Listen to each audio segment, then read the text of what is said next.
আসসালামু আলাইকুম গাইস, কেমন আছেন আপনারা? আমি আপনাদের বোন তাসলিমা মশলাঘর থেকে তাসলিমা বলতেছি। তো আজকে আমি একটা এখানে দেশি মুরগি নিছি। তো এই দেশি মুরগিটা আমি আজকে আমার তাসলিমা মশলাঘর পেজ থেকে রাঁধুনি 22 পদের মশলাটা দিয়ে আমি আমার দেশি মুরগিটা রান্না করব। তো আমি কিভাবে রান্না করব, কতটুকু পরিমাপ দিব, আজকে আমি আপনাদেরকে দেখাচ্ছি। তো আসলে অনেকেই মনে করেন আপনারা 22 পদ মানে হচ্ছে তো গরম মশলা। হ্যাঁ, 22 পদ মানে হচ্ছে গরম মশলা। দেন এখানে আবার একটা কিন্তু আছে। আমরা বাজার থেকে যখন 22 পদের মশলাটা কিনে আনি তখন অনেকে কিন্তু পরিমাপটা বুঝে না। তখন তারা মনে করে যে ওইটা আপনার ওই যে হাঁসের জোশের জন্য, তারপরে হয়তো গরুর মাংসের জন্য, ব্যাস এটুকুই। কিন্তু একদমই না। আমারটা হচ্ছে আমি 22 পদ এমনভাবে তৈরি করি যে আপনার বুট ভাজি থেকে শুরু করে যত রান্না আছে, মাছ মাংস এভরিথিং চাইনিজ সকল কিছুতে খাওয়া যায়। তো ওটা হচ্ছে আপনার পরিমাপ বুঝে। যেরকম আমি যদি বুট ভাজিতে আমার অন্য বাইরের জিরাগুলা যদি আমি 3 চামচ দিই, একটা এক্সাম্পল দিচ্ছি আমি আপনাদেরকে, 3 চামচ যদি আমি জিরা গুঁড়া দিই, সো আমি আমার 22 পদের মশলাটা 1.5 চামচ দিব। আপনি যদি পরিমাপ বুঝতে পারেন দেন আপনি ভালো পারফেক্ট একজন রাঁধুনি হবেন আমার 22 পদের মশলা দিয়ে। সো আর বেশি কথা বাড়াবো না। আজকে আমি আমার এই দেশি মুরগি, এখানে অনেক বড়, প্রায় 1 কেজির উপরে। 1 কেজি কত গ্রাম আসলে শিওর না। তো এই মুরগিটা আমি আমার 22 পদের মশলা দিয়ে রান্না করব। লেটস দেন গো। আপনারা দেখেন আমি রান্নাটা দিয়ে করতেছি। অনেক দিন আগে সো গাইস, এখান থেকে আমি রান্না করতে গেছি, ভিডিও করব।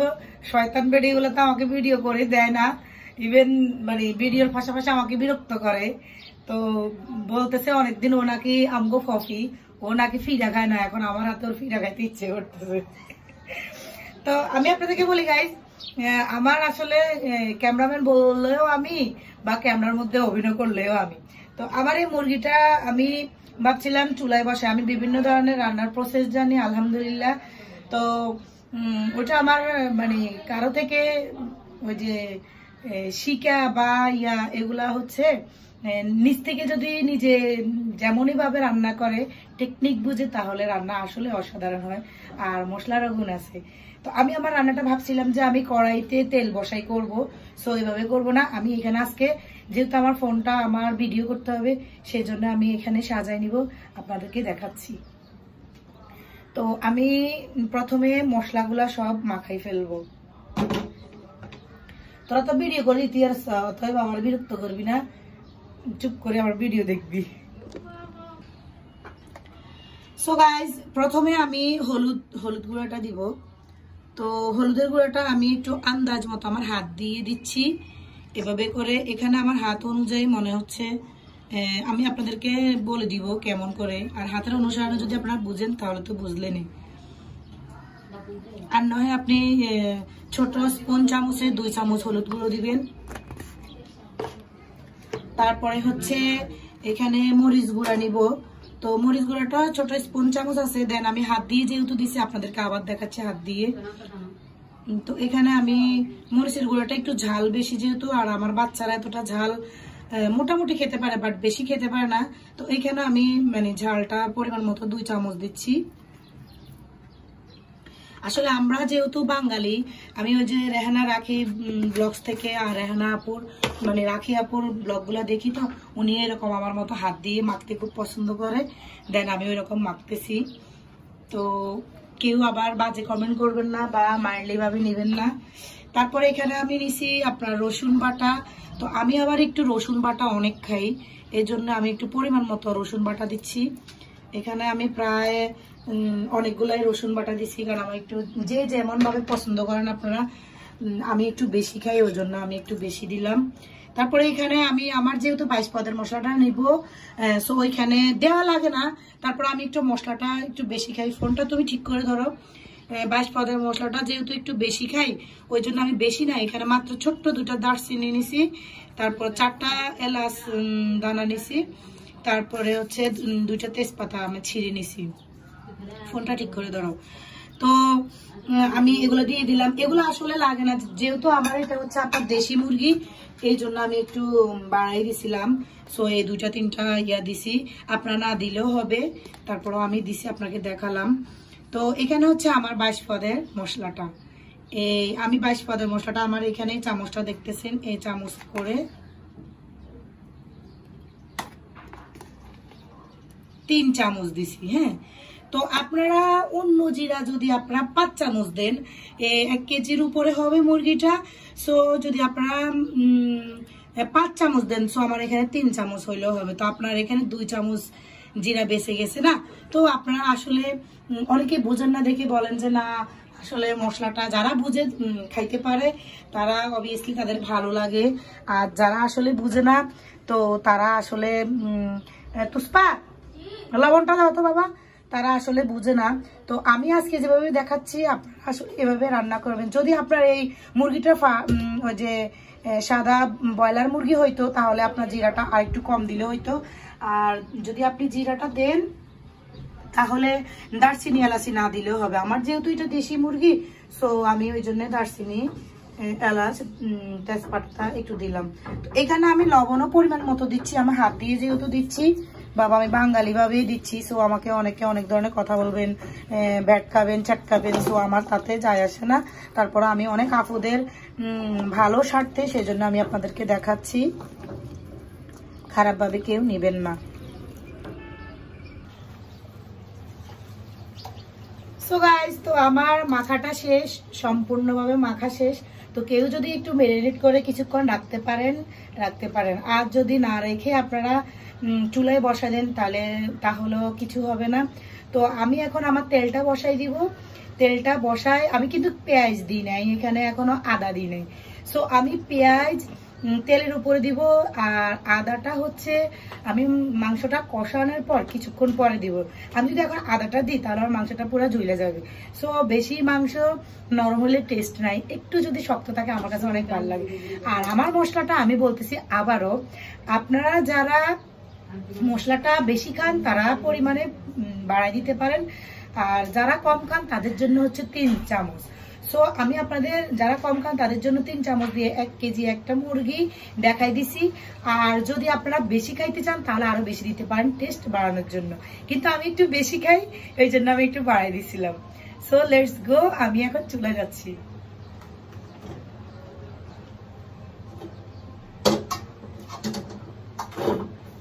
আমার এমনিতে 1 হাত সমস্যা, তারপরে হচ্ছে আমার ভিডিও করার জন্য যেভাবে কষ্ট করতে হয় নিজেই করি। চুলাটা ধরাই দাও তো। তো ক্যামেরাম্যান গুলো এত ভালো না, ওই জন্য নিজেই করতেছি। দেখেন এই হাতটা দেখেন একদম পুরো হলুদ হয়ে গেছে। আসলে যে রাঁধে সে তো চুলো বাঁধে। তো রাঁধতে গেলে একটু যদি হাত হলুদ না হয়, রান্নাওয়ালির মতো না লাগে, ঘরোয়ানির মতো না লাগে, তাহলে কি হয়? তো এটা কোনো সমস্যা না। প্রত্যেকটা আপুকে বলতেছি হাত দিয়ে মাখাই যদি রান্না করেন ওইটা অনেক টেস্টি রান্না হয়। সো আপনারা এইভাবে রান্না করবেন, এই আর কি। তো আমি আমার অটোমেটিকলি আমার পাতিল বসাই দিছি। এখন পাতিলের উপরে আমি এখানে দেখছেন খাঁটি সরিষার তেল। এই খাঁটি সরিষার তেলটা আমার বাসার নিচে পাওয়া যায়, আমি ওইখান থেকে সবসময় খাঁটি সরিষার তেলটা খাই। এখন আমি সরিষার তেলটা দিচ্ছি, দেখেন। সো গাইস, ভাবছিলাম কাউকে হেল্পে নিব না, তারপর আমাদের ফবিকে বলতেছি আচ্ছা ঠিক আছে বেশি না অল্পটুকু একটু আমাকে হেল্প করো। তো সরিষার তেলটা আমি, পাতিলটা গরম হয়ে গেছে, সরিষার তেলটা দিচ্ছি। আমি আবার সবাই ভাববেন যে এত তেল, আমি আসলে তেলও বেশি খাই, তেল ঝাল পেঁয়াজ রসুন এগুলো আমি অনেক বেশি খাই, মশলাটাও অনেক বেশি খাই। তো তেলটা একটু ঘুরাই দিচ্ছি, কারণ যেহেতু সরিষার তেল, কেউ আছে খাঁটি সরিষার তেলটা একটু গন্ধ লাগে। সো ওই গন্ধের কারণে আমি একটু তেলটা দাগাই নিচ্ছি, মানে গরম করে নিচ্ছি ভালো করে। গরম করে নেওয়ার পরে আমি মাংসটা ছেড়ে দিব।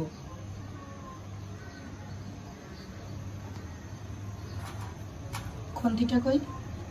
তো আমি তেলটা গরম হয়ে গেছে গাইস, আমি এখন পেস্টটা দিয়ে দিচ্ছি। আসলে আমি পেস্টটা একটু বেশি খাই। আমার জামাই আমার হাতের রান্নার অনেক সুনাম করে, বাট যখন নিজের চোখে দেখে যে তেল, পেঁয়াজ, আদা, রসুন এগুলো বেশি খাই, তখন বলে এতগুলা দিয়ে কেন খাও, কমাই দিতে পারো না। দেখেন গাইস, টেস্টও ভালো চাইবে, আবার জিনিসগুলো কম দিতে বলবে। এটাই হচ্ছে পুরুষের ইয়ে। তো আসলে ওরা মনে করে জিনিসটা টেস্ট হয়েছে, কেমনে টেস্ট হয়েছে ওটা তার জানে না। তবে আসলে এটা ঠিক, আমাদের ডায়েটের জন্য বা জামাইরা ভালোই বলে ডায়েটের জন্য আমাদের তেল, ঝাল, মশলাটা একটু কম খাওয়াই বেটার। তারপর আমরা কি করবো, বাঙালি তো মানে একটু স্বাদের জন্য একটু ইয়ে করে খাই।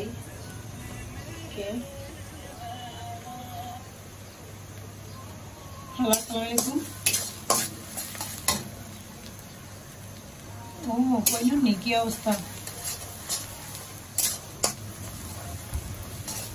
এই তো যে ফাঁকিতে একটু অ্যাক্সিডেন্ট হয়েছিলাম, তো এই যে ঈদের পরে অ্যাক্সিডেন্ট হয়েছিল, হাতটা নিয়ে একটু আর একটু কষ্ট করে হাতের একটু। হ্যাঁ আচ্ছা, তোর মামি কেন 5 মিনিট পরে ফোন দিকে এই নাম্বারে দিয়ে, ওই মামি একটু রান্না করি তো, আর রান্নার লগে রান্নার গিয়ে ভিডিও করি দিয়ে 5 মিনিট পরে কেন। আচ্ছা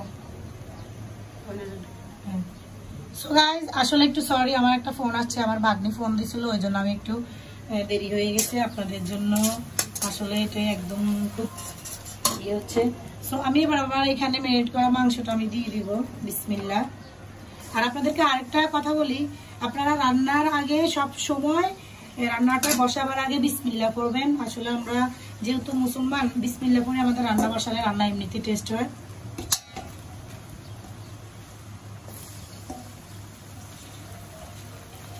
আমি অলওয়েজ সবসময় যেমনই হয় না কেন, আমি রান্না বসাতে সবসময় বিসমিল্লাহ পড়ে রান্না বসাই। সো রান্না আসলে আমাদের আল্লাহ তাআলা এমনিতেই টেস্ট করে দিবে। ভিডিও কোথায় করছ? গোল কিনলে সো গাইজ, এবার আমি আমার মাংসটা তুলে দিচ্ছি।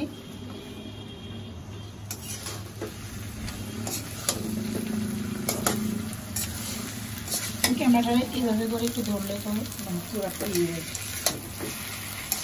এভাবে করে আমি একটু নাড়াচাড়া করে 1-1.5-2 মিনিট আমি একটু ভালো করে এই তেলের মধ্যে মুরগিটা একটু কষাবো। এখন আর আমি পানি দিব না, পানি এমনিতেই বের হয়ে যাবে।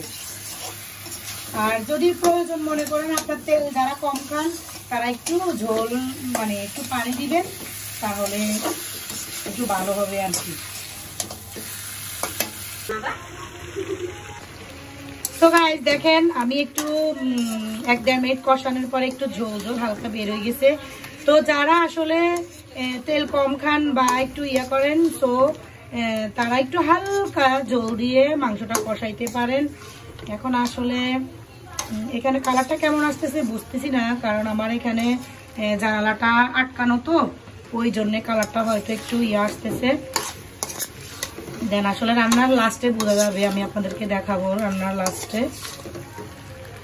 আসলে দেখে এমনিতে এখনই তো জিভে পানি আসে যাইতেছে, পরে রান্না হলে তো আরো টেস্টি হবে। তো আসলে আমি আপনাদেরকে বলতেছি, প্লিজ যারা যারা আমার ইউটিউব চ্যানেল থেকে দেখবেন, তারা আমার চ্যানেলটা অবশ্যই সাবস্ক্রাইব, যারা করেন নাই তারা সাবস্ক্রাইব করে পাশের বেল আইকনটা বাজিয়ে দিবেন। আর যারা ফেসবুক পেজ থেকে দেখবেন, তারা অবশ্যই ফলো দিয়ে লাইক দিয়ে পাশে থাকবেন, আর আমার ভিডিওটা বেশি বেশি শেয়ার দিবেন। আসলে আমি এখানে যে ভিডিওটা করতেছি, আমি আপনাদেরকে দেখাচ্ছি আমার অবস্থাটা, মানে গরমে রোদে পুড়ে। অনেকে আমাকে নিয়ে অনেক কথা বলে, আসলে তারা তো জানে না বাসায়, তো আসলে অনেকে আমাকে খারাপ মনে করে, কিন্তু দেখেন আমার অবস্থাটা, এই যে ঘাম কিরকম ফাঁক ঘরে, তারপর আমার জামাইয়ের ঘরে আমি হচ্ছি কাজের মহিলা। ওটাও ঠিক না, আমরা যেহেতু কাজ করে মহিলারা খেতে হয়, আমরা ঘরে কাজের মহিলা এই সবাই।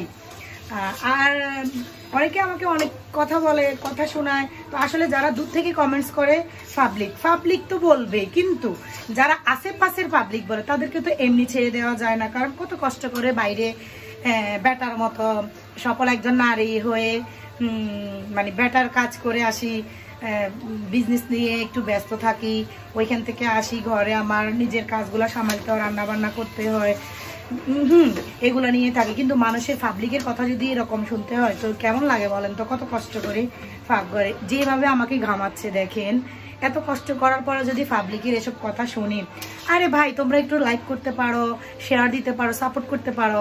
একজন সফল নারী হিসেবে আমি আমার নিজেকে গড়তে চাই, আমাকে হেল্প করবা। ওটা না করে তোমরা কেন এরকম মানে তোমাদের খাই দাই কোনো কাজ নাই, একটু আসি খারাপ খারাপ কমেন্টস করো বা আবল তাবল সমালোচনা করো। তো আমার রান্নাটা দেখাচ্ছি। সো গাইস দেখেন, আমাকে আমার এক খালামণি, উনি আমাকে মেয়ে সমতুল্য দেখে। তো উনি আমাকে একটা কথা বলছিল যে আরজু তুমি যেভাবে রান্না করো আসলে মানে আমার একটা খালাতো বোন আছে, আমাকে বলে আপু তোমার রান্নাটা আসলে অনেক টেস্টি হয়, ইভেন তোমার মশলাটা দিয়ে রান্না টেস্ট হয়। ও আমার মশলাটা দিয়ে ও রান্না করে, ওর রান্নাটাও অনেক নাকি টেস্ট হয়। তারপরেও বলতেছে না আপু তোমার হাতের রান্নাটা আসলে অনেক টেস্টি হয়। তো আমার রান্নাটা টেস্ট হওয়ার কারণ হচ্ছে আমাকে আমার খালামণি বলছিল যে আরজু তুমি তো মানে যে ধৈর্য সহকারে পাকঘরে দাঁড়ায় দাঁড়ায় রান্না করো। আসলে আমি রান্নাটা শেষ করে তারপর পাকঘর থেকে যাই। দেখেন আমার ঘামের প্রমাণ দেয়। আমি আপনাদেরকে দেখাচ্ছি। এই যে দেখেন গাইস, আমি এখনো জল দিই নাই, পানি দিই নাই, আমি দাঁড়াই দাঁড়াই আমার আস্তে মিউট আগুনে আমি এই মাংসটা কষাচ্ছি। আসলে ধৈর্য সহকারে যদি আমরা রান্না করি তাহলে স্বাদটা আসলে অসাধারণ হবে। তো একটা কথা, অনেকে আমাকে পিছনে আসলে অনেক মাইন্ড করার কারণ হচ্ছে আমার জামাই, তারপরে আমার অনেক আত্মীয় স্বজন যারা ভালো আমার সুনাম করে, তো ওগুলা শুনে কিছু কিছু হিংসুটে মহিলা আর হিংসুটে পুরুষ আছে, ওদের শুনে জ্বলে। তো এই জন্যে যে ভালো কোনো মানুষের ভালো কিছু কেউ দেখতে পারে না। তো যারা ভালো তারা ভালো কমেন্টস করবে, যারা খারাপ তারা তো আসলে খারাপ কমেন্টস করবে। উত্তর দিতাম বা দিব, কিন্তু যারা দূরে তাদেরকে হয়তো কিছু করতে পারবো না, যারা কাছে আছে তাদের তো ভালো, তাদের বিরুদ্ধে স্টেপ নিতে পারবো ইনশাল্লাহ, ওইটুকু আমি আশাবাদ করতে পারি। তো আচ্ছা বেশি কথা বলবো না, আমার রান্না এবার আমি ঝোলটা দিতে পারি, পরিমাপটা আপনাদেরকে বুঝাই দিচ্ছি। যেহেতু এখানে আমার আটজোশ হয়ে গেছে, সো এখন শুধু ঝোলটা দিব। সো গাইজ আমি এখন পরিমাপ বুঝে পানি দিচ্ছি। একটু দেখেন মাংসটার ঝোল একদম মাংস বরাবর আমি ঝোলটা দিছি। তো এইটুকুর মধ্যে কষানো হবে। এবার আমি একটু আপনার আদাটা দিয়ে দিতে পারি, তো পরিমাপ বুঝে আপনারা আদাটা দিয়ে দিবেন। আমি কিন্তু ঝাল মরিচ আরো খাই, ইদানিং আমার একটু গ্যাসের প্রবলেম হচ্ছে, ওই জন্য আমার জামাইটা বলতেছে প্লিজ আরজু তুমি ঝালের পরিমাপ হলুদের পরিমাপ একটু কমাই দাও, তোমার সুস্থতার দিকে তাকায় আমরা স্যাক্রিফাইস করতে পারলে তুমি পারবা না কেন? ওই জন্য আমি আসলে ঝাল মরিচ হলুদ একটু কমাই দিয়েছিলাম। সো গাইজ এটা হচ্ছে আদা, তো আমি পরিমাণ মতন আদা দিয়ে দিছি। আসলে বেশি লাগবে না, বেশি ঝোলাই গেলে আবার মাংস এতটা টেস্ট নাই। তো এটুকু আদা দিয়ে এবার আমি ঢাকনা দিয়ে কিছুক্ষণ জোশ করবো, আগুনটা পুরা বাড়িয়ে কিছুক্ষণ জোশ করে তারপর আমি আবার ফিরে আসছি।